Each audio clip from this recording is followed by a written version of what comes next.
Bonjour et bienvenue à l'émission Vie de foi. Quelle joie de vous avoir avec nous aujourd'hui et quelle bénédiction pour nous de recevoir le pasteur Pierre et pasteur Christine Beumier qui nous viennent de la Belgique. Bonjour et bienvenue. Bonjour. Gloire à Dieu. Aujourd'hui, nous allons parler de comment nous pouvons établir le royaume de Dieu dans nos vies et dans nos villes, dans nos pays. Amen. On veut voir la gloire de Dieu éclater partout. Et puis, on a une responsabilité, n'est-ce pas? Nous avons une responsabilité. Il y a des choses qu'on peut faire et des choses qu'on ne devrait pas faire pour établir son règne dans nos vies. Donc, juste avant d'aller à l'étude, j'aimerais ça rappeler à tous les téléspectateurs que nous avons parlé cette semaine d'un livre, La culture du royaume de Dieu. En fait, la série s'appelle comme ça, La culture du royaume de Dieu. Donc, si vous voulez aller en profondeur dans le sujet, vous pouvez vous procurer ce livre sur le site web apollos.eu. Donc, Apollos, c'est A-P-O-L-L-O-S.eu. Et puis aujourd'hui, on va vous parler aussi d'un autre livre qui s'appelle La colline du changement, les béatitudes par pasteur Christine Beumier. Et en fait, aujourd'hui, on va se référer à un chapitre, je ne sais pas trop lequel, page 16, en fait, en parlant du royaume de Dieu. Donc, on va poursuivre dans notre sujet du royaume de Dieu. Vous aimez le royaume de Dieu, évidemment. Vous en parlez partout. Et puis, vraiment, mais si vous voulez vous procurer ces livres et puis étudier davantage, vous pouvez visiter leur site web. Et aujourd'hui, on a le privilège de les recevoir pour cette dernière émission sur ce thème. Et puis, nous sommes bénis de vous recevoir encore une fois. Bienvenue. Merci beaucoup. Merci beaucoup de recevoir, oui. Amen. Donc, vous avez eu à cœur, pasteur Christine, de nous parler comment on peut établir le royaume de Dieu dans nos vies. Qu'est-ce qu'on doit faire? Bien, en fait, Jésus, au début de son ministère, comme il voyageait, il allait appeler ses disciples. Et il a appelé 2 disciples, notamment dans Matthieu chapitre 4, verset 19. On peut lire ça même à partir du verset 18. Oui, allez-y. Il dit « Comme il marchait le long de la mer de Galilée, il vit 2 frères, Simon, appelé Pierre, et André, son frère, qui jetaient un filet dans la mer, car ils étaient pêcheurs. Il leur dit « Suivez-moi, et je vous ferai pêcheurs d'hommes. » Et aussitôt, ils laissèrent leur filet et le suivirent. Et là, c'est vraiment... on voit ici Jésus qui va donner une autre vision, un autre objectif à des hommes qui sont en train de travailler, de pêcher. Ils pêchent pour gagner leur vie, ils pêchent pour se bâtir un avenir. Et Jésus leur dit, mais laissez tout ça, parce que moi, j'ai pour vous un autre avenir. Et cet autre avenir, c'est un avenir qui a une portée éternelle. Je vais faire de vous des pêcheurs d'hommes. Au lieu de gagner des poissons pour aujourd'hui, vous allez pêcher des hommes qui vont être sauvés pour l'éternité. Et c'est un investissement pour le royaume de Dieu. C'est merveilleux. Et la bonne nouvelle, c'est qu'ils ont laissé leur filet et qu'ils l'ont suivi. Et ça, c'est vraiment une condition, je veux dire, pour pouvoir suivre Jésus et rentrer pleinement dans ce royaume en portant le fruit du royaume. C'est de délaisser ce qu'on avait. Et Jésus a dit... Oui, Jésus a dit une parole que je vais vous lire là tout de suite. Je l'ai mis sur ma tablette. Dans Matthieu chapitre 16, verset 24... Alors Jésus dit à ses disciples, « Si quelqu'un veut venir après moi, qu'il renonce à lui-même, qu'il se charge de sa croix et qu'il me suive. Car celui qui voudra sauver sa vie la perdra, mais celui qui la perdra à cause de moi la trouvera. » Et voilà de quoi il est question dans le royaume de Dieu. On a parlé le premier jour, souvenez-vous, lundi, on a parlé de la repentance, du changement d'attitude, changement de mentalité. Et en fait, c'est aussi un demi-tour. Au lieu de marcher dans une direction et qui m'allait bien, je vais dire, qui était ma voie, eh bien, je fais demi-tour et je rentre maintenant dans les voies du Seigneur. Et c'est vraiment ça, rentrer dans le royaume de Dieu, c'est faire un demi-tour pour rentrer dans ce que Dieu a préparé d'avance pour nous. Et la Bible nous dit quelque chose d'extraordinaire aussi dans Éphésiens chapitre 2. On sait qu'on est sauvé par la foi et pas par les œuvres, mais il a dit aussi que nous sommes sauvés pour de bonnes œuvres que Dieu a préparées d'avance afin que nous les pratiquions. Amen. Donc, être sauvé, rentrer dans le royaume de Dieu, c'est pas demeurer passif en disant « mais non, je suis sauvé, je peux me reposer sur mes lauriers », mais c'est vraiment une invitation à rentrer plus loin et à porter du fruit pour le royaume. On l'a dit hier, à investir dans le royaume de Dieu, à mettre nos richesses en haut dans le royaume de Dieu et pas ici-bas sur terre. C'est vrai, et même le texte au verset 26 du même chapitre que vous venez de lire, dans Matthieu 16, il est écrit « Et que servirait-il à un homme de gagner tout le monde s'il perdait son âme, ou que donnerait un homme en échange de son âme? » Et plusieurs personnes vivent avec une perspective tellement terre à terre. Ceux qui ne sont pas sauvés, moi, en fait, je disais à ma femme, je ne sais pas comment je pourrais vivre sans Dieu. Non, vraiment, parce qu'il y a des gens qui ne connaissent pas Dieu, ils vont travailler toute leur vie pour avoir une maison, une voiture, et ils vont mourir. Ils vont tout laisser, et puis ils n'ont pas pensé à l'éternité. C'est vrai. Mais on se dit, mais on vit, vraiment, c'est quoi ça, cette vie-là? C'est une vie sans but. Il n'a pas de sens. Pas de sens. Mais que servirait-il à un homme de gagner tout le monde? Même si on avait tous les millions, les milliards, on va tout laisser de toute façon. Donc, on devrait vivre pour Dieu.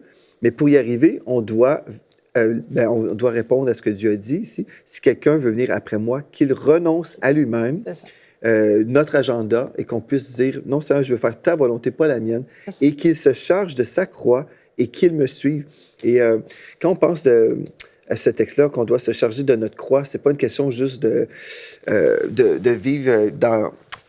comment dire... Ne pas subir les circonstances. Non, c'est ça, mais aussi il y a des gens qui disent, bien moi, je ne peux pas profiter de la vie, le chrétien ne devrait pas rire, ou on doit charger notre croix. Mais en fait, la croix, c'est notre lieu de victoire, n'est-ce pas? C'est là où Jésus nous a libérés, donc on se charge de notre victoire tous les jours. Je suis victorieux à cause de la croix tous les jours, puis ça, c'est merveilleux.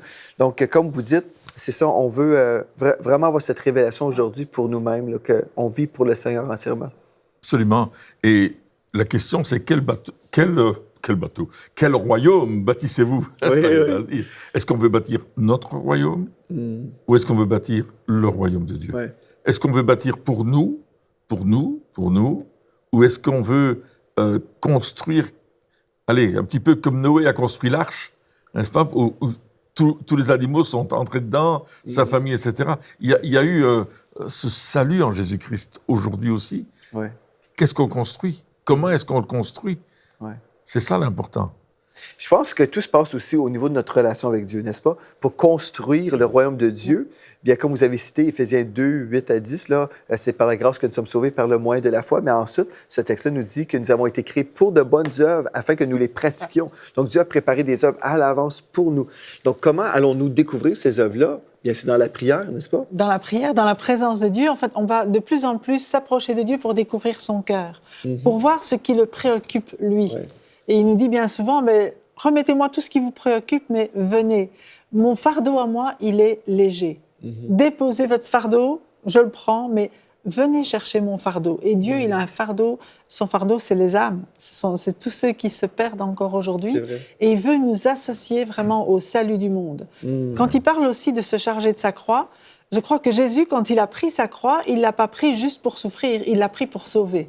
Amen. Et quand nous nous chargeons de notre croix, eh bien, on accepte de faire des sacrifices, mais pour que des âmes soient sauvées. Oui, c'est vrai. Ça a un but. C'est pas simplement, OK, même si je dois souffrir, il faut souffrir. C'est pas dans le sens être malade ou supporter des choses, mais c'est dans le sens, j'accepte de faire des sacrifices, j'accepte même, à la limite, de mourir pour Jésus, parce qu'on sait qu'il y a des pays où les chrétiens sont persécutés et ça va jusqu'à la mort. Mais le but, c'est que des âmes soient sauvées et c'est que le royaume de Dieu puisse grandir sur la terre. Ça a un sens. Il y a des gens, comme vous avez mentionné la maladie, souvent dans le corps de Christ, j'ai entendu des chrétiens dire, bien, je suis malade et je me charge ou je porte ma croix. Je m'excuse, non, à la croix, Christ a porté votre maladie. Amen. Donc, on ne doit pas mélanger les choses.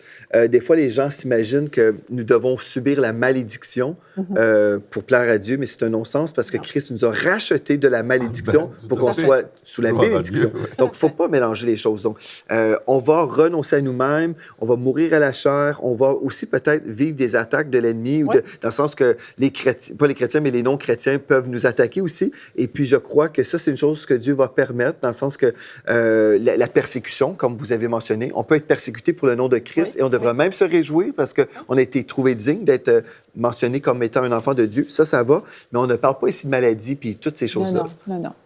Et au niveau de l'établissement du royaume, les actes des apôtres nous apportent une manière de faire.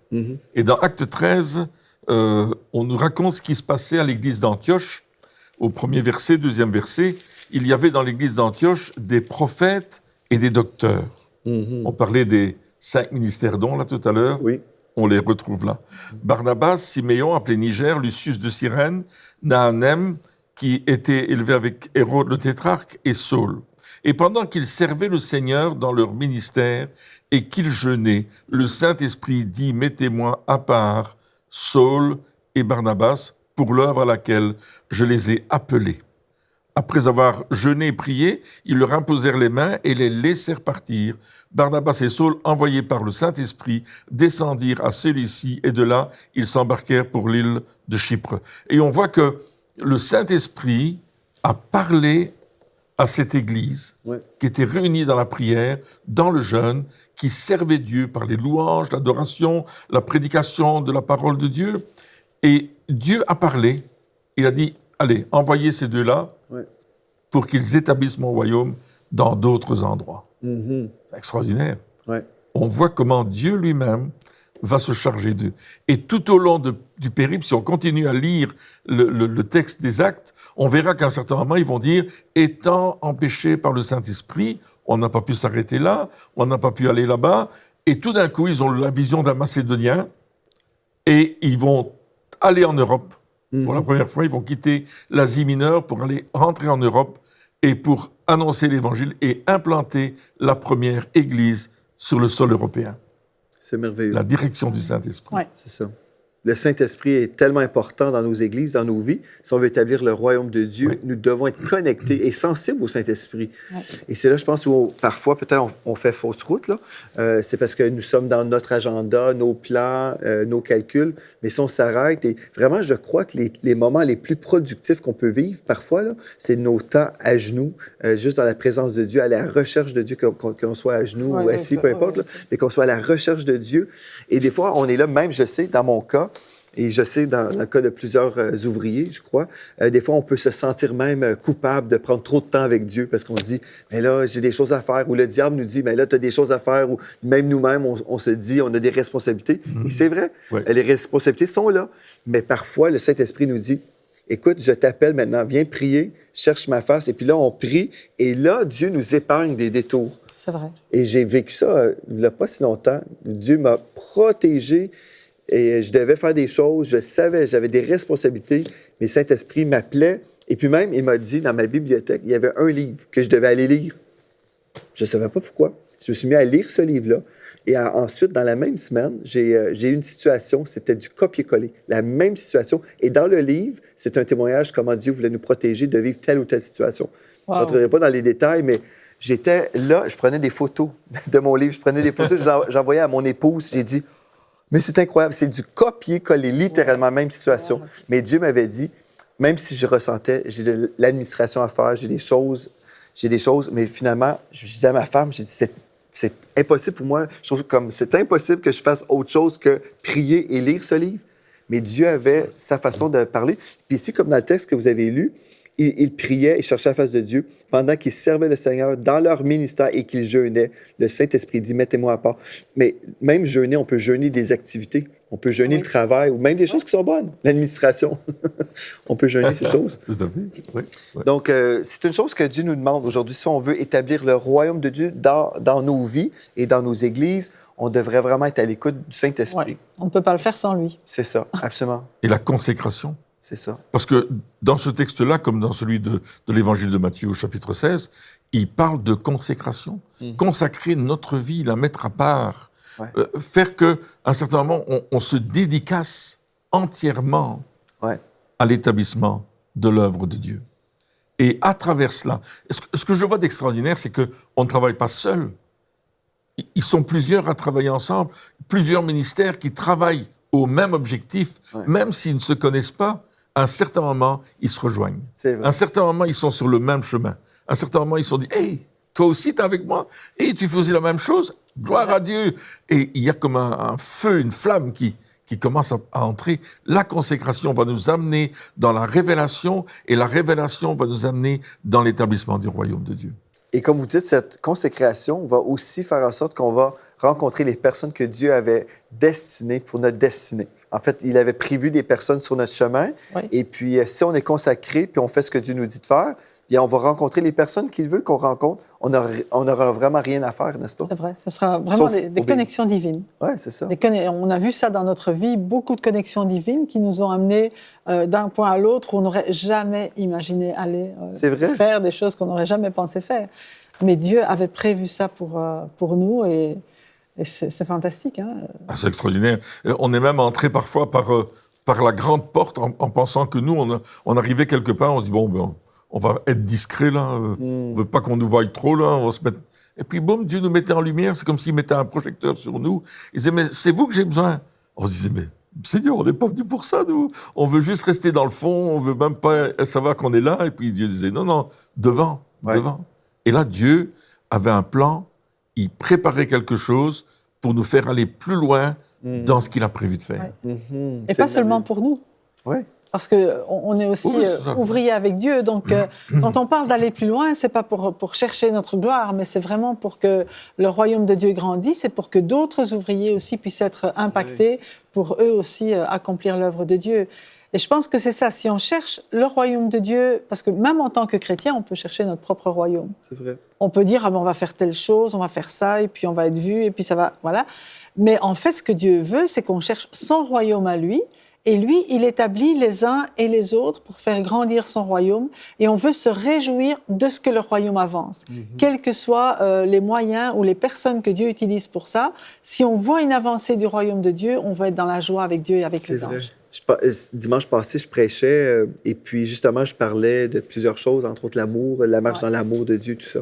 Et puis, j'ai eu cette illustration pendant que je prêchais. J'ai dit, quand nous sommes dans le corps de Christ, on peut célébrer les victoires des personnes qui sont dans le corps de Christ. Oui, c'est ça. Par exemple, j'ai dit, quand je me suis marié, bien, mon alliance est sur cette main-là. Puis j'ai dit jamais que cette main a frappé l'autre parce qu'elle était jalouse, que celle-ci avait une bague et pas celle-là. Et dans le corps de Christ, on devrait juste célébrer les victoires de nos bien-aimés qui font partie du corps de Christ. Et on va vivre la vie chrétienne différemment. Je crois qu'il y a plusieurs chrétiens qui sont frustrés aussi parce qu'ils ne vivent pas de percée. Ils disent, mais là, moi, je veux vivre telle ou telle chose, mais pourquoi? Mais comme vous avez dit, si on cherche premièrement le royaume de Dieu et sa justice, bien Dieu va se charger même de notre promotion personnelle. On n'a pas à gérer cette dimension-là. La promotion ne vient pas de nous, elle vient de Dieu. Oui. Et bien souvent, excuse-moi, notre promotion commence lorsqu'on cherche la promotion des autres. Ah oui, ça c'est bon. Ça c'est vrai aussi, oui. C'est bon, allez-y, prêchez.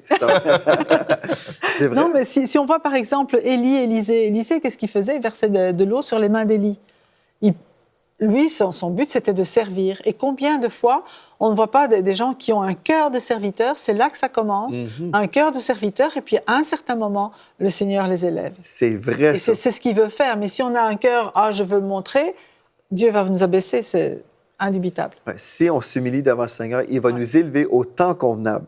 C'est lui qui va nous élever. C'est vrai? Absolument. C'est tellement vrai parce que, et c'est vrai, même je pense à des personnes dans notre Église, des gens que Dieu est en train d'élever de plus en plus. Je me dis, c'est des gens remplis d'humilité. Et puis, le plus grand parmi nous sera votre serviteur. Oui, c'est vrai. Pas celui qui se met en avant ou qui fait sa propre promotion. Il y a un texte dans la parole que j'aime beaucoup. Dans Proverbe 27, verset 2, il est écrit « Qu'un autre te loue et non ta bouche, un étranger et non tes lèvres. » Il y a plusieurs chrétiens, par exemple, dès qu'on les rencontre, ils commencent à nous parler bref, ils nous présentent leur CV pour nous vendre leur salade. Mais si on comprend, non, c'est Dieu notre agent de promotion.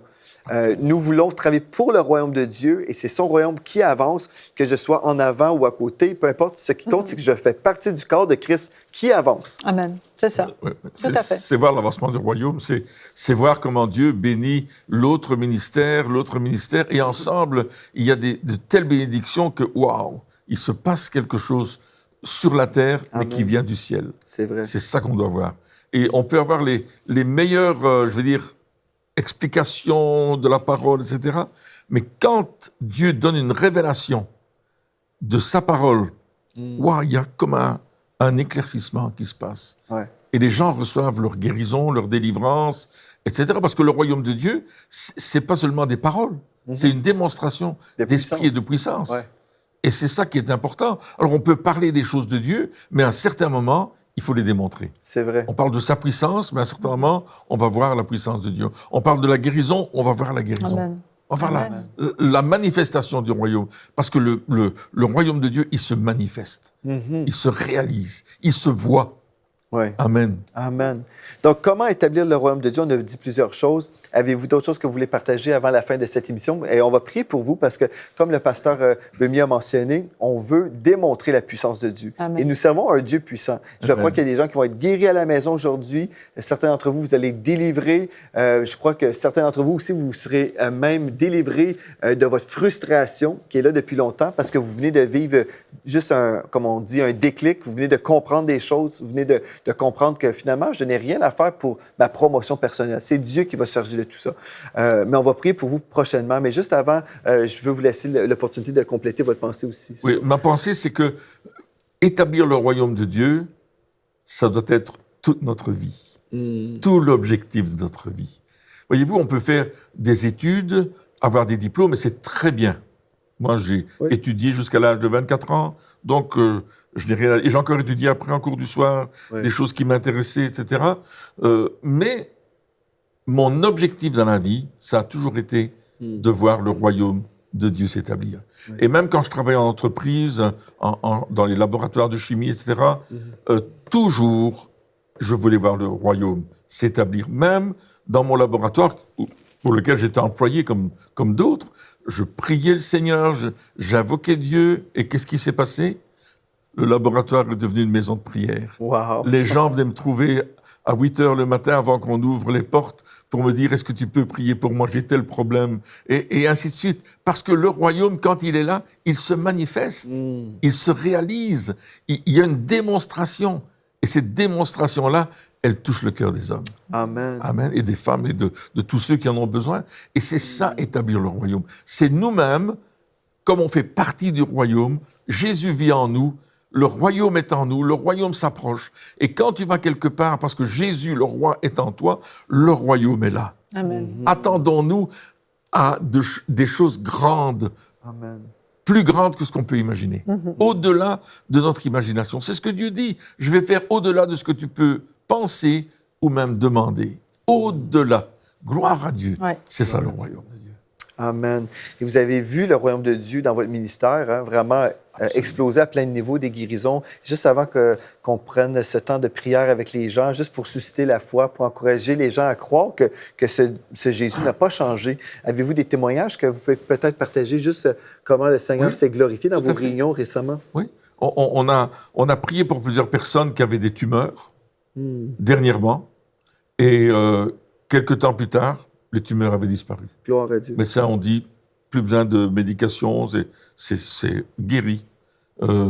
Quelqu'un avait une tumeur derrière l'œil, il allait se faire opérer, il est allé chez le médecin, l'ophtalmologue, le lendemain pour se faire opérer, et l'ophtalmologue a examiné son œil, il a appelé un deuxième médecin, un troisième médecin, pour dire à la fin, on a un problème, il n'y a plus de tumeur. Elle a disparu. C'est un bon problème. C'était un bon problème. C'était un bon problème. Et lui, il était tellement heureux de voir qu'il n'a pas dû subir une opération terrible, très douloureuse et très longue. Il était guéri. On a vu des gens qui ont été guéris d'hernie discale alors qu'on ne savait même pas les traiter. On ne pouvait pas les opérer. Donc, ils allaient à l'hôpital de la douleur. Hein? Oui. Et ils faisaient des piqûres et tout depuis 3 ans. Wow. Et ce jour-là, 2 personnes en même temps guéries. La première personne, c'était une dame, on prie pour elle, et pendant qu'on est en train de prier pour elle et qu'on lit l'esprit d'infirmité, il y a une dame qui se trouve derrière, qui tombe, boum, comme ça sur le sol. On a eu peur, tout le monde, on s'est demandé ce qui se passait. Et cette femme avait aussi une hernie discale depuis plusieurs années, elle n'était plus capable de faire son ménage. Le lendemain, les 2 dames sont revenues témoigner, et elle a dit, cette dame, je suis rentrée chez moi le soir, j'ai nettoyé toute ma maison, j'ai été me coucher, le lendemain matin, j'ai renettoyé ce que j'avais pas eu le temps de finir la veille. Wow. Complètement guéri de mon hernie discale. C'est Dieu merveilleux. est puissant. Jésus est le même hier, aujourd'hui, éternellement. Amen. Il n'a pas changé. Et je crois que ce même Jésus est disponible et il veut vous rencontrer aujourd'hui. Nous voulons vraiment établir le royaume de Dieu dans votre vie aujourd'hui. Si vous dites « Amen, oui, je reçois », on va prier pour vous. Peu importe votre besoin, le Seigneur Jésus connaît votre besoin. Il sait comment vous toucher, comment vous rencontrer, comment vous guérir, vous délivrer. Une chose très importante, on croit aussi que le Saint-Esprit travaille même via les médias. Oui. On a eu beaucoup de témoignages des personnes qui ont été guéries, encouragées, restaurées. Bref, ils ont reçu de la part de Dieu à travers une émission de télévision. Donc, si vous croyez, vous pouvez vous mettre dans la foi maintenant. Soyez vraiment positionnés dans la foi pour recevoir. Je vais vous inviter peut-être, Pasteur Christine, si vous voulez commencer à prier juste pour les besoins, peu importe comme le Saint-Esprit va vous diriger, mais on veut vraiment déclarer le royaume de Dieu sur vous dès maintenant. Alléluia. Amen. Papa, nous te bénissons parce que tu es bon et tu prends Seigneur plaisir à bénir, tu prends plaisir à manifester ton amour et ta puissance. Et je veux te prier pour chacune de ces personnes qui nous regardent et qui ont des besoins maintenant, qui s'attendent à toi, Seigneur. Jésus. Que tu fortifies leur foi, que tu viennes les encourager. Mais dans le nom de Jésus, j'appelle maintenant la réponse à leurs besoins. Entends tous ceux qui crient à toi, Seigneur. Nous nous accordons avec eux pour prier, pour que ta gloire se manifeste dans leur vie, pour que ton royaume vienne et se démontre dans la vie de chacun, au nom puissant de Jésus-Christ. Amen. Amen. Il y a quelqu'un à la maison, vous êtes là, et puis j'ai juste vu, c'est comme un mur qui est tombé devant vous, mais pour vous, c'était comme, je viens de vivre une séparation, mais en fait, c'est une délivrance. C'est un mur de protection qui a été établi par Dieu, et vous avez vécu une séparation, ce qui semble comme être une coupure. J'ai vu, c'était comme un couteau qui descendait, qui vous séparait. Et pour vous, c'est comme, oh non, mais qu'est-ce qui m'arrive? C'est une séparation. Mais l'Esprit de Dieu est en train de vous dire, en fait, je vous protège de quelque chose qui venait contre vous. Donc, soyez rassurés, soyez dans la paix. C'est une délivrance. Ce n'est rien de mauvais pour vous. C'est une protection divine, surnaturelle. Puis je veux déclarer sur vous la paix de Dieu. Oui, Esprit de Dieu, merci pour cette protection que tu nous accordes. Merci, Seigneur Jésus, pour ta touche sur la vie de cette personne et pour tous ceux qui sont dans le besoin en ce moment, qui ont besoin d'une touche et vraiment qui ont besoin de ressentir ta paix. Nous déclarons ta paix. Amen. Merci, Esprit de Dieu, parce qu'on peut ressentir ta présence qui s'installe. Alléluia. Merci parce que tu consoles aussi les cœurs brisés dans le nom de Jésus. Alléluia. Je vois aussi une personne qui est dans la confusion. Vous êtes à la maison, il y a une confusion dans votre esprit, dans votre tête. Alléluia. Et je pense qu'il y a un problème aussi au niveau de la haute pression pour une autre personne. Vous avez une tension artérielle trop haute. Il y a aussi une personne qui a des problèmes aux reins. Vous avez une douleur dans les reins. Ça dure déjà depuis quelques semaines et vous vous posez des questions. Je vois une autre personne qui a des problèmes au niveau des genoux, des articulations en particulier. Et Dieu est en train de vous toucher. Père, j'appelle maintenant la guérison. Je chasse tout esprit d'infirmité, de maladie au nom de Jésus. Je déclare que par les meurtrissures de Jésus, vous êtes rencontrés maintenant et vous êtes guéris. Maintenant, toute maladie, toute confusion disparaît. Tout problème d'AVC disparaît au nom de Jésus-Christ. Tout problème de haute pression disparaît, les douleurs dans les genoux. Maintenant, nous les chassons au nom de Jésus. Père, j'appelle ta grâce sur plusieurs personnes maintenant. Je vois une dame qui a une tumeur. Vous avez une boule au niveau du sein droit. Et Dieu est en train de vous toucher maintenant. Il pose sa main sur vous et il te dit, ma fille, ne crains point, je suis avec toi. Ne promène pas des regards inquiets. Moi, je te bénis et je te suivrai dans cette guérison, dit le Seigneur. Au nom de Jésus, recevez. Alléluia. Merci, Seigneur Jésus. Et merci à vous deux d'être venus à l'émission Vie de foi. Nous avons été bénis toute cette semaine en parlant du royaume de Dieu. Et je crois que vous avez été bénis également. Vous pouvez contacter les Beumiers en visitant leur site web apollos.eu. Merci d'avoir été là et d'ici à la prochaine fois, soyez richement bénis.